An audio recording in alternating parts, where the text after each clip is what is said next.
บันนี้จะเบียงให้มันเสมอกันเนาะเบียงข้างในเบียงซีนที่เขาครัวไว้เนาะเบียงเสิร์ฟแต่ละจานหมดคน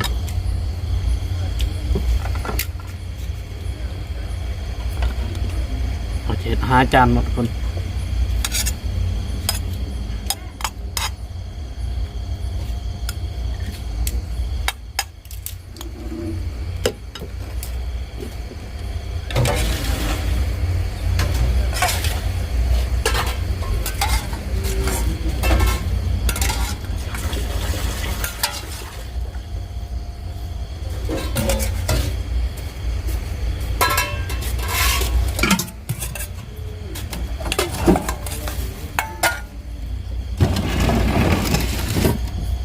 เลือดได้จานละบวงปลายเนาะทุกคนเนาะได้เขาเปิดไฟเลย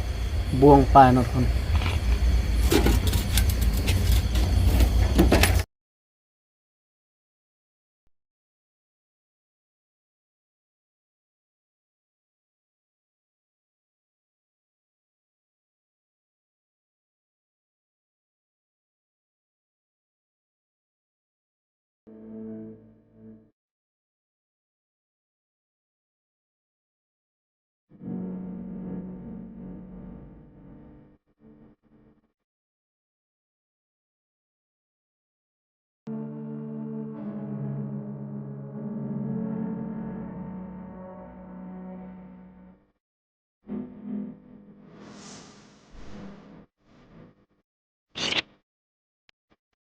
สบายดีทุกคน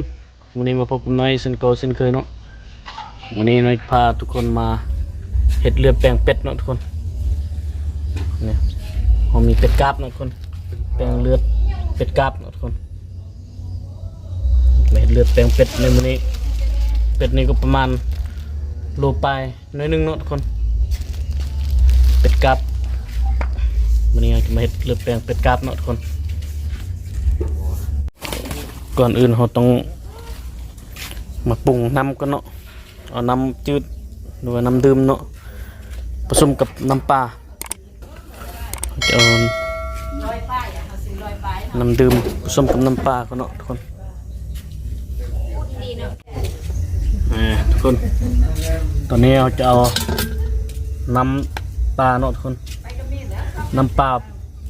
ประมาณ4 บวงเนาะทุกคนน้ำปลา4 บวงหรือว่า3 บวงก็ได้เนาะเอาแต่เขาอยากได้ไล่เขาก็ใส่ไล่เนาะทุกคนน้ำปลา4 บวง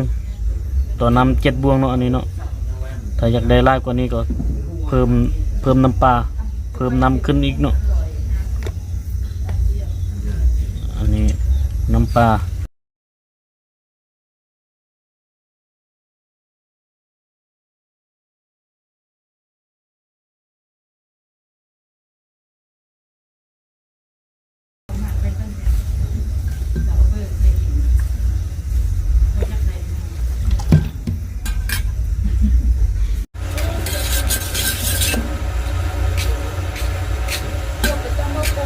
นี่เป็นน้ำปลา4 บวงต่อน้ำ7 บวงเนาะทุกคนเป็ดโลไป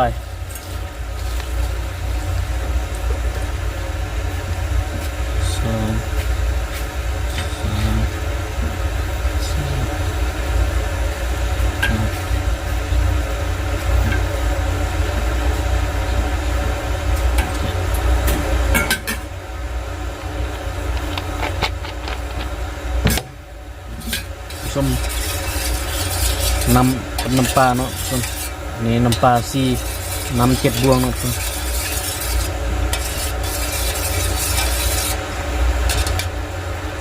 จะเอาน้ำปลา3 บวงหรือว่าน้ำ5ก็ได้เนาะทุกคนได้ไล่ก็ต้มไล่เนาะทุกคนให้มันเข้ากันแล้วก็ปาดเอาเลือดเป็ดใส่เลยเนาะทุกคน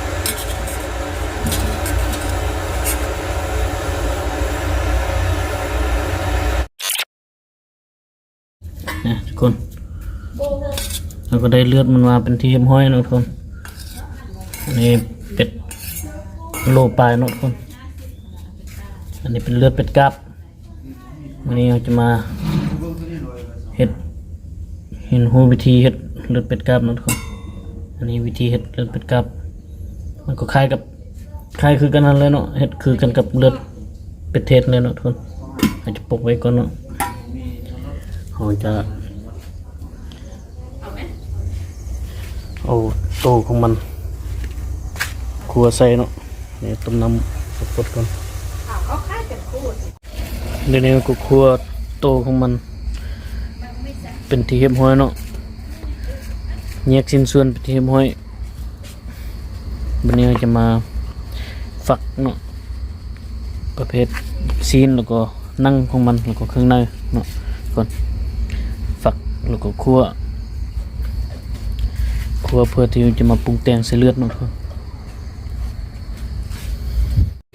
เอาล่ะทุกคนตอนนี้เราก็คั่วซีนแล้วก็เครื่องในสำเร็จเป็นที่เรียบร้อยเนาะทุกคนผักหอมมันก็ซอยเป็นที่เรียบร้อยแล้วสำเร็จเป็นที่เรียบร้อยอันนี้ส่วนตัวมันห่อแกงเอาเนาะแกงก็สุกเป็นที่เรียบร้อยเนาะวันนี้เราจะเริ่มปรุงเห็ดเลือดแตงเนาะแป้งเนาะทุกคน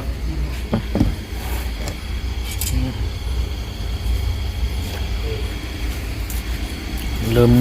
เห็ดเลือดแป้งว่าทุกอย่างเราเก็บไว้หมดแล้วเนาะเอาบันนี้จะแบ่งให้มันเสมอกันเนาะแบ่งข้างในแบ่งซีนที่เราคั่วไว้เนาะแบ่งใส่แต่ละจานทุกคน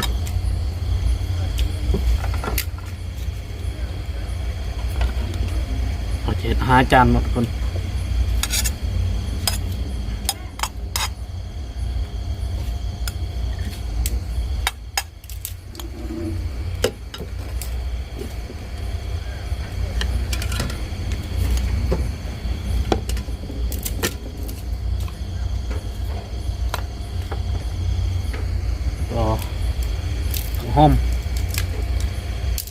หอมที่เขาเก็บไว้เนาะคนมันเข้ากันแล้วก็มาใส่แต่ละถ้วยแต่ละจานเนาะที่เขาจะปรุงเลือดแป้งเนาะก่อน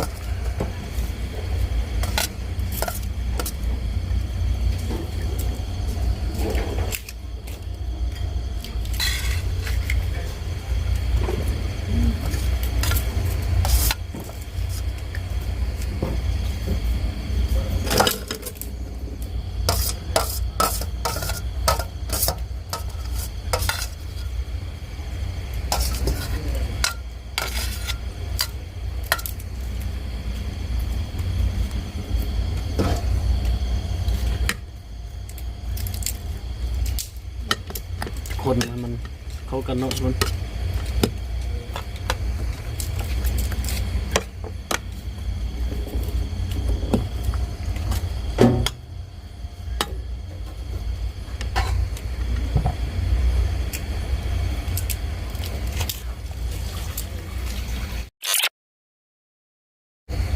จากที่เราแบ่งครึ่งในซีนยังมันโทกันหมดแล้วก็ตามที่เราต้องการหมดแล้วก็เอาเลือดเนาะทุกคนเลือดที่เราเตรียมไว้เนาะทางปาดไว้มาคนให้มันแซ่บกันเนาะ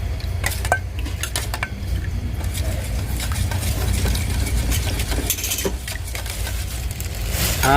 ซีนที่เราคั่วเนาะบ่ทันใส่เป็นนัวเราจะใส่เป็นนัวเนาะทุกคนจะเติมเป็นนัวลงไปเพราะว่าเลือดเราได้ใส่น้ำปลาไปก่อนแล้วเนาะ4 บวงฉะนั้นเราต้องใส่เป็นนัว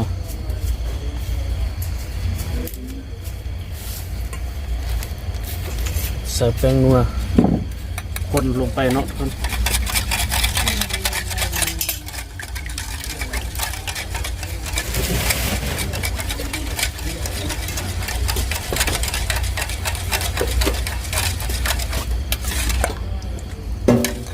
เลือดงามๆเนาะทุกคนคนเป็นนัวให้มันแตกกันเนาะให้มันเข้ากันก่อน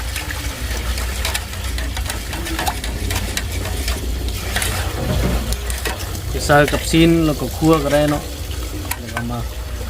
หรือว่าจะใส่น้ำเลือดนี่เราก็คนก็ได้เนาะ ส่เลยเนาะ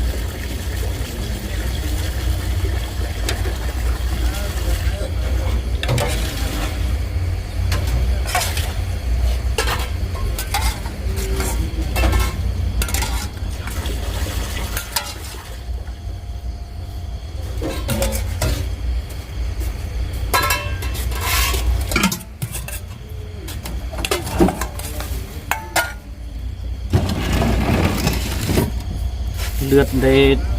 จานละ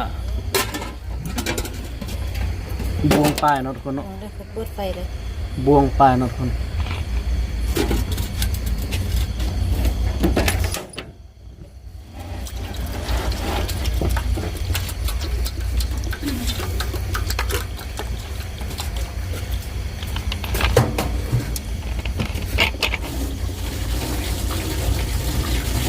เลือดบวงปลายผมต้องสน้ำประมาณ2บวงปลายเนาะครับ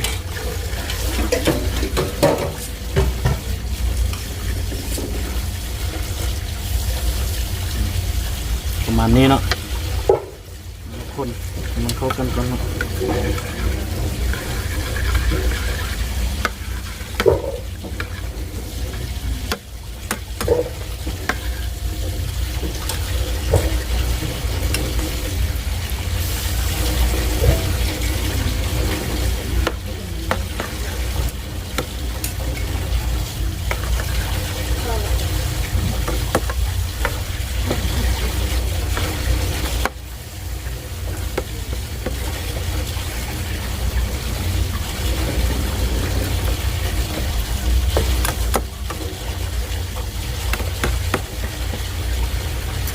เป็นชุดน้ำยาก็แห่งขึ้นเขาเป็นชุดน้ำยาก็แห่งขึ้น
นะทุกคนการเห็ดเลือดแปลงสำเร็จเป็นเทปห้อยเนาะตอนนี้มันรอท้ายมันกล้ามเนาะทุกคนมันแข็งเรากินได้เลยเนาะนี่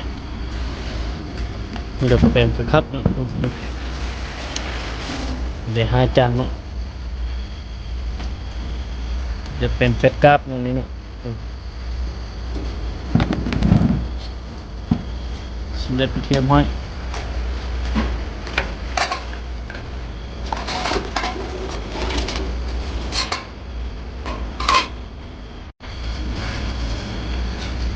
มีกันกำเนาะทุกคนกันกำโรยก็ได้เนาะมีกันกำอันนี้เอา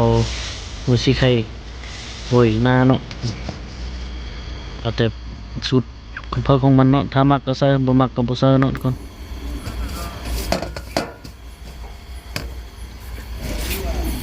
นะมักแบบได้ใส่แบบนั้นก็ได้เนาะโรยหน้าโรยให้มันปรุงมันงามๆเนาะน่าแซ่บ กินอย่างนี้ก็หมดโต๊ะหมดสั่งหมดโต๊ะหมด แล้วเป็นแซ่บๆคน เสียมปัดอย่างนั้นบนปัดก็ยัง เพิ่มมักคลิปนี้ก็อย่าลืมกดไลค์กดแชร์เด้อสิ่งสำคัญอย่าลืมกดติดตามเนาะเพื่อเป็นกำลังใจให้เราคลิปต่อไปเนาะ ดูมาก การเรียนรู้เป็นครั้งนี้ ความ ถือว่าสำเร็จแซ่บสุดยอด